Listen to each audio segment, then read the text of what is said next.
tous. Jeunes Leaders, c'est l'un des contenus que nous vous proposons et qui donne exclusivement la parole à de jeunes leaders pour entendre aussi leurs différents points de vue sur la marche de la société ivoirienne, de la société africaine. Alors, Jeunes Leaders, ce sera un rendez-vous une fois sur deux, en alternance avec notre avis compte, qui est également un rendez-vous de débat, mais que nous proposons exclusivement aux jeunes.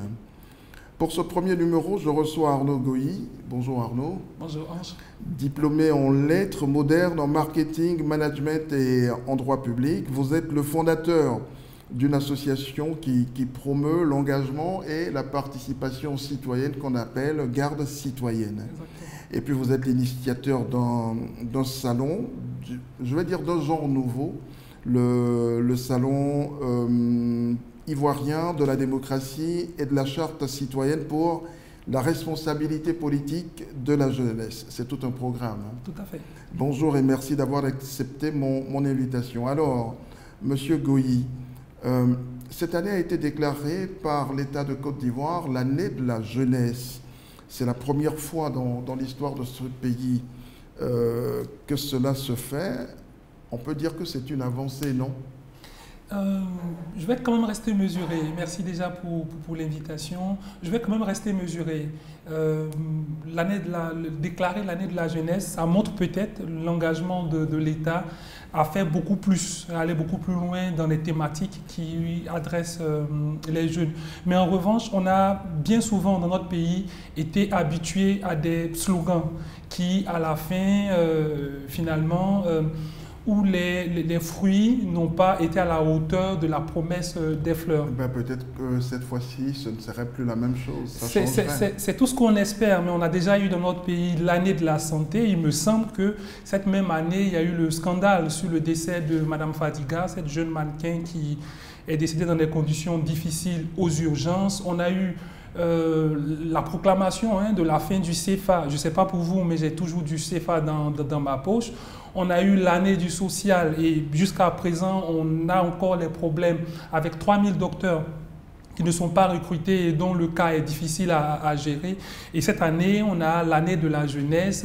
Donc, je demeure quand même assez mesuré sur l'impact que peut avoir cette déclaration des autorités. Donc, vous ne pensez pas que c'est déjà une bonne chose que de manifester cet engagement-là, à prendre à bras le corps un certain nombre de problèmes, puisque, alors, il y a 4 axes qui ont été définis par le gouvernement. Le premier axe, c'est le renforcement de l'engagement citoyen et de l'éthique sociale de la jeunesse. Deuxième axe, l'accélération de la formation, de l'insertion professionnelle et de la promotion de l'entrepreneuriat. Troisième axe, l'amélioration des conditions d'épanouissement et du bien-être des jeunes. Enfin, l'accélération des réformes stratégiques en faveur de la promotion accrue de l'emploi des jeunes. Je trouve quand même que ça reste un contenu conséquent. C'est pas votre avis? Ça reste des annonces conséquentes, contenu. Je mettrai un tout petit doute quand même. Parce que déjà, dans le contenu de l'année de la jeunesse, on parle de mettre l'accent sur la formation professionnelle et technique. Alors que lorsque l'on prend les chiffres qui sont donnés par le ministère de l'Éducation, ici en Côte d'Ivoire, ces chiffres sont pour le moins effarants. En tout cas, pour ce qui concerne l'enseignement technique. Vous avez plus de 2 millions d'élèves dans l'enseignement général, alors que vous avez à peine un peu plus de 46 000 élèves dans l'enseignement technique. Alors qu'on sait très bien que dans notre pays, malheureusement, plus de 80% de ceux qui sont inscrits à l'école primaire ne feront pas des études supérieures. Donc ça veut dire que l'essentiel des jeunes arrêteront avant même de faire des études supérieures, mais ne sont pas dans des circuits de formation qui leur permettent de pouvoir s'exprimer, travailler automatiquement là maintenant. Et vous pensez que ceux-là ne sont pas pris en compte? Ils ne sont pas suffisamment pris en compte et la formation même n'est pas suffisamment adéquate.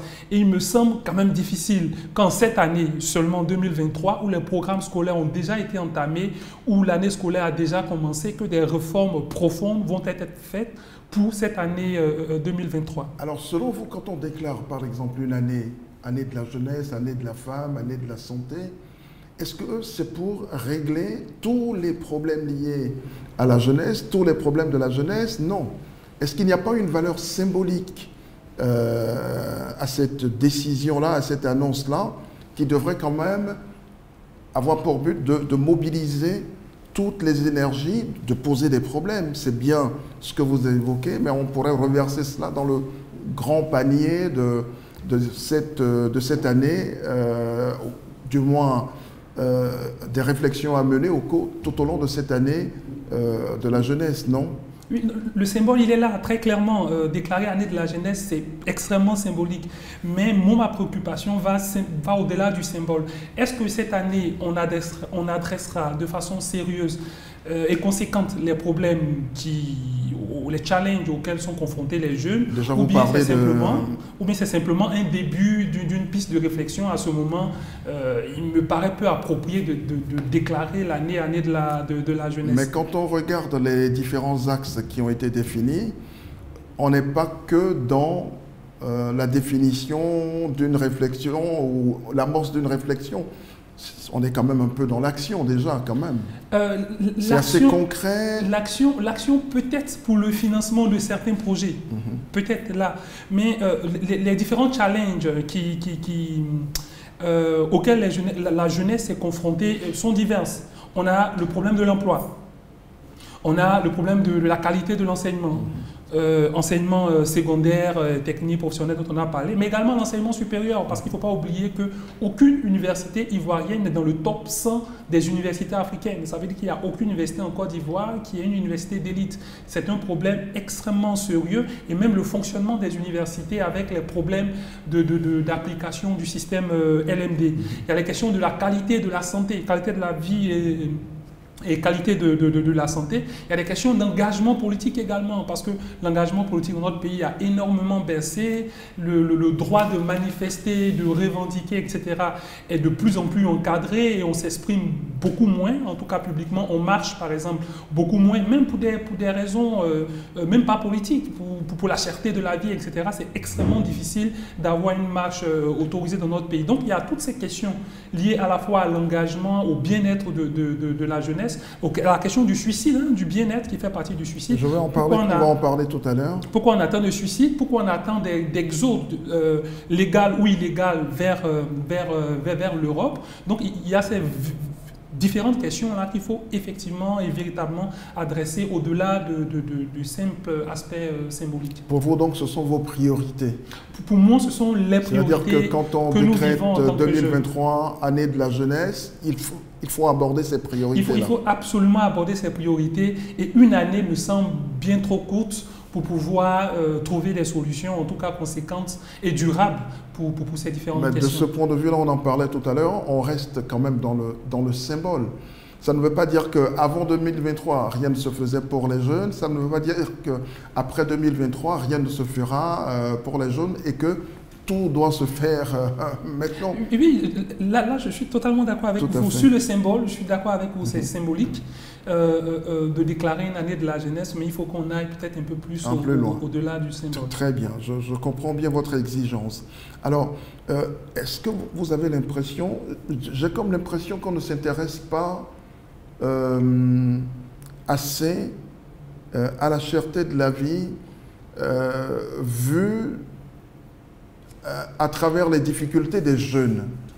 C'est-à-dire qu'il y a des mesures qui sont prises pour l'ensemble du pays, l'ensemble des populations, mais la spécificité jeune n'est jamais, enfin, je n'ai pas encore lu, n'est jamais prise en compte.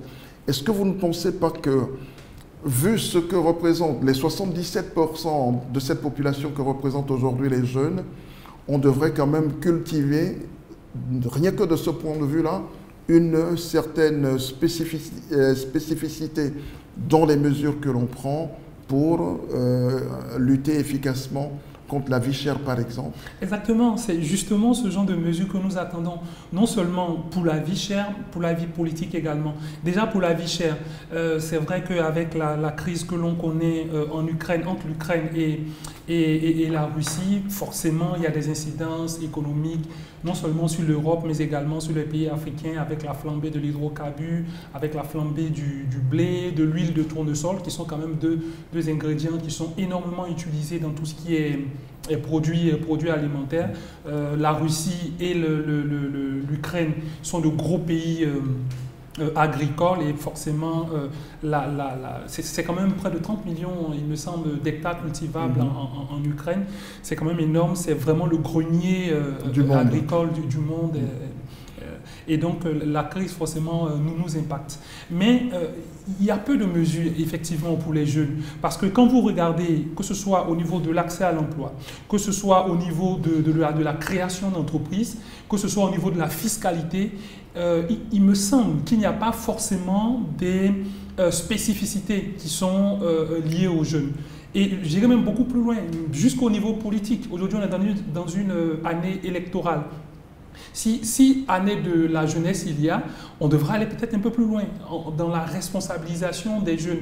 On a eu une loi sur le quota au niveau des femmes, même si je ne suis pas forcément friand des quotas, mais je m'attends à ce qu'au niveau politique, par exemple, on ait un quota pour pouvoir exiger qu'il y ait un certain nombre de jeunes sur les listes électorales, sinon, faute de quoi les listes seraient invalidées. J'attends également que du gouvernement, parce que c'est le gouvernement qui l'a déclaré, qu'à l'intérieur du gouvernement, on ait des jeunes, parce qu'on a une population qui est... Il y a quand même assez de jeunes. Non, hein. il n'y a pas de jeunes. Ben, prenez la charte, quand même je vous donne un seul exemple. Le secrétaire général de la présidence, je ne suis pas certain qu'il ait 40 ans. Oui, il a 40-41 ans cette Alors année. vous prenez le charte, ministre du budget, je crois qu'il est très jeune, il n'a pas 40 ans non plus. La charte ivoirienne, la charte africaine de la jeunesse définit le jeune comme une personne dont l'âge est compris entre 15 et 35 ans. Il me semble qu'il n'y a personne de cet intervalle d'âge-là dans notre gouvernement, même si c'est vrai qu'on a des quarantenaires dans le gouvernement.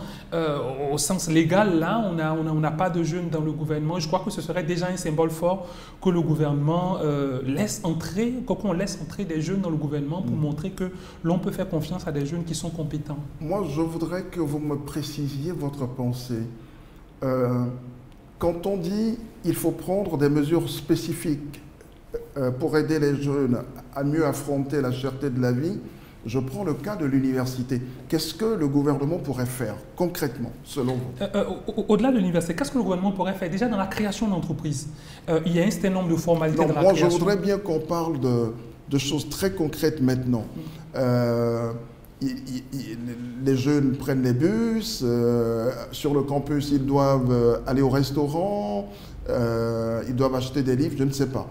Mais alors, de façon concrète, si aujourd'hui on doit faire des choses en faveur d'une efficacité de la lutte contre la vie chère en milieu estudiantin, qu'est-ce que vous proposez? La première chose, c'est de pouvoir clarifier le système LMD.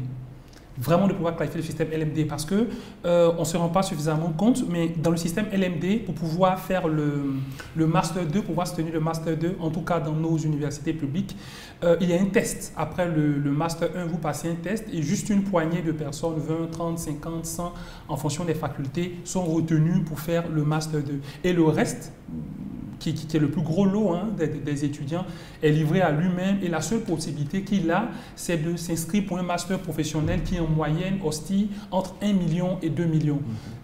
Pour des jeunes qui sont sans salaire, qui souvent ont des parents qui ont des situations difficiles et qui se sont rabattus sur l'enseignement public pour pouvoir s'en sortir, leur demander de débourser 2 millions en une année, en plus du fait qu'ils doivent se nourrir, se déplacer, se loger, c'est presque mission impossible. Et donc on a finalement de nombreux jeunes qui sont éjectés du système éducatif, non pas parce qu'ils ne sont pas méritants, mais simplement parce qu'ils manquent de moyens. La bourse de l'étudiant n'a pas varié ces dernières années, alors qu'on sait que le train de vie a énormément évolué et tout est devenu cher. pour ce qui est des bus, il n'y a pas de bus dédiés aux étudiants. Ce sont les bus que tout le monde utilise, même si c'est vrai que les étudiants ont droit à des cartes de bus qui leur permettent d'avoir à des coûts réduits le transport. Qu'il faudrait réduire encore les coûts? Je pense qu'il devrait avoir des véhicules, enfin des bus qui soient dédiés aux jeunes et qui leur permettent de pouvoir se déplacer aisément. Sur les cités.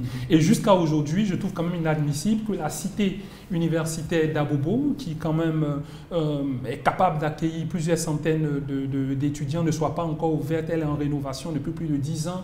Je ne sais pas quel type de rénovation on veut pour l'université ou quel niveau de vie auront les étudiants là-bas, mais je trouve quand même un peu long le temps d'attente des étudiants pour des chambres universitaires. Ça, ce sont des mesures concrètes. Tout à fait. Voilà.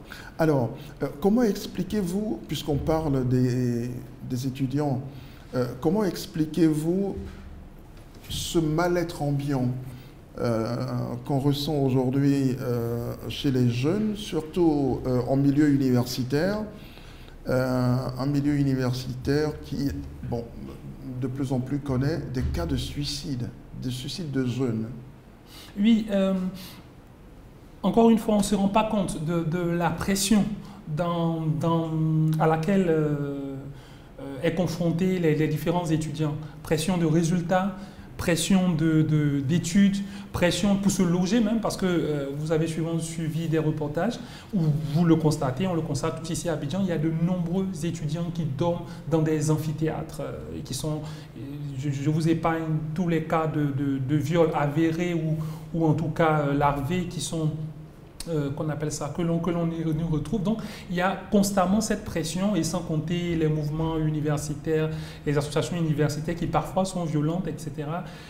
Et c'est dans cet environnement bien là, sans soutien psychologique, que l'étudiant est appelé à performer alors que ses conditions de vie se détériorent. Donc, forcément, il y a certains qui vont craquer. Forcément, il y a certains qui craquent, et lorsqu'on craque, le suicide semble être une porte de sortie. Malheureusement.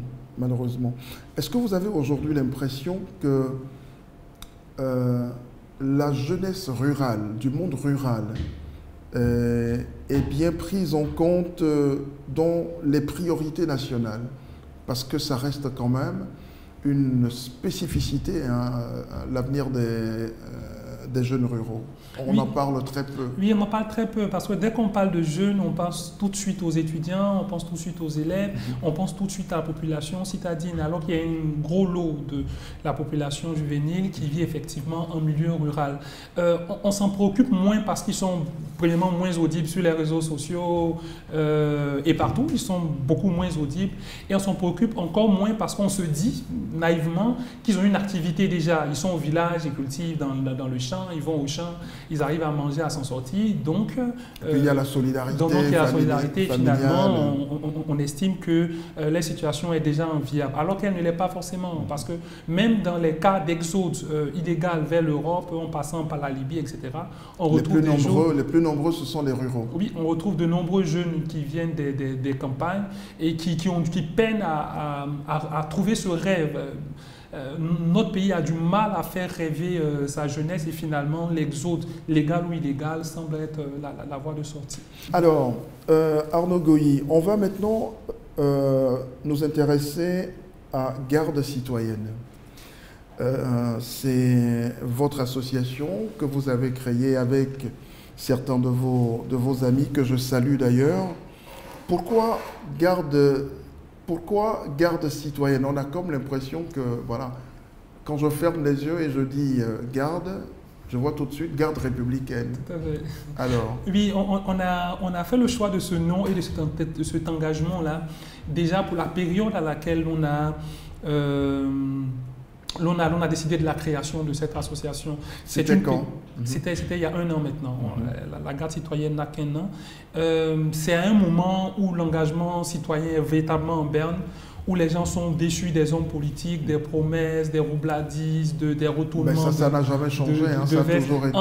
Encore plus maintenant, et on tend finalement vers une pensée unique, une unicité de la pensée qui étouffe ou étreint, peut-être même à l'étouffement, toute forme d'engagement citoyen. Et nous sommes dit que, en tant que jeunes engagés depuis quelques années ici en Côte d'Ivoire, on se devait de garder cet intérêt pour les choses publiques complètement intactes et que certains pouvaient travestir leur engagement, nous non. Donc on s'est dit qu'avec les personnes qui nous rejoindront, on formera véritablement une garde qui aura pour but de veiller à l'engagement citoyen et surtout à la participation citoyenne dans les choses publiques. Alors, comment rallumer aujourd'hui cette vraie ferveur citoyenne chez les jeunes qui, comme vous le dites si bien, se désintéressent d'un peu de tout aujourd'hui?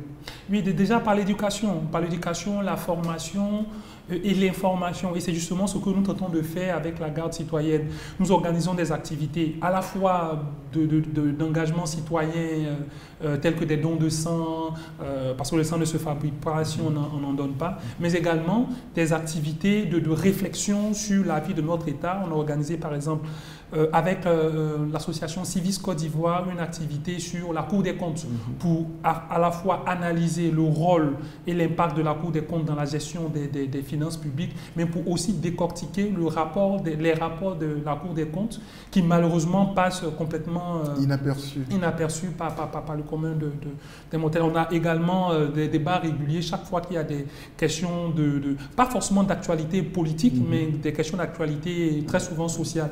On a eu par exemple un débat sur la propriété foncière lorsque il y a eu justement ce décret sur l'expropriation des terres pour non mise en valeur, etc.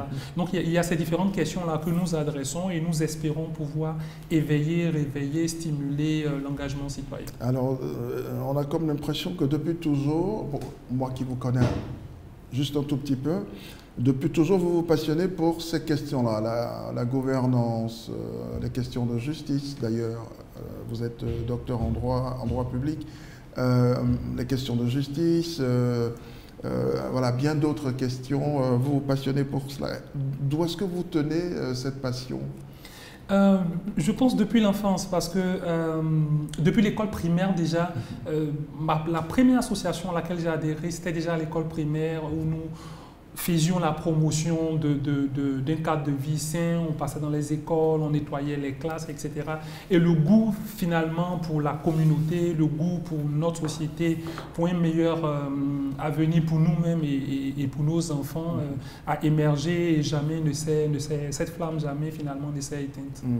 Et alors, vous avez des projets immédiats dans quelques jours, dans quelques semaines? Oui, tout à fait. Que ferez-vous avec votre association? Avec l'association La Garde Citoyenne, cette année, dans 3 localités du nord, du sud et du centre-ouest de la Côte d'Ivoire, nous organiserons les universités citoyennes, qui sont un moment où l'on réunit un certain nombre de populations et l'on forme les populations là sur les armes qu'ils ont en tant que citoyens pour pouvoir contrôler l'action du gouvernement. L'action publique. Voilà, on fera ça dans le nord, on fera ça dans le sud, on fera ça dans le centre. On aura tous les 2 mois des activités de débat auxquelles vous serez notamment conviés. Et puis des activités également de formation. Voilà, grosso modo, ce que vous comptez faire les semaines prochaines. Alors, toute dernière préoccupation, vous avez eu une initiative que j'ai trouvée merveilleuse. C'est la mise en place de ce salon ivoirien de la démocratie et de la charte ivoirienne et de la responsabilisation politique de la jeunesse. Tout à fait. Mais c'est tout un programme.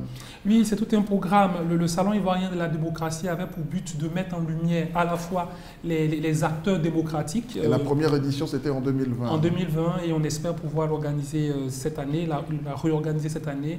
Le but, c'était vraiment de mettre en lumière les acteurs qui contribuent à l'émergence ou à l'essor de la démocratie, qu'ils soient acteurs partisans ou non partisans. Donc c'était comme une fois où on avait des stands, mais les stands étaient tenus par des acteurs de la société civile et par des partis politiques qui faisaient la promotion de leur parti et de leurs idées. La charte ivoirienne pour la responsabilisation politique, c'est plutôt un document, une charte qui contient un certain nombre de dispositions qui contraignent en fait les partis politiques ou invitent plutôt les partis politiques à avoir un regard être beaucoup plus regardant sur les questions de leadership des jeunes à l'intérieur des partis. Cette charte a été signée par une 20aine de partis et on essaie de faire de lobbying au sein des partis. Est-ce que les plus grands partis ont signé? Oui, quelques-uns. Alors, quels sont les partis politiques qui n'ont pas signé votre charte? Pour le moment, pour l'instant, on continue à inviter les partis à adhérer parce que plus on est nombreux dans la charte et plus ça nous donne un éventail de partis qu'on peut influencer et auxquels on peut rappeler leur engagement à participer à la promotion des jeunes à l'intérieur des partis. Donc vous ne désespérez pas que tous les partis politiques signent? Pas du tout, pas du tout. Très bien. Merci Arnaud Goyi et bonne journée. Merci beaucoup.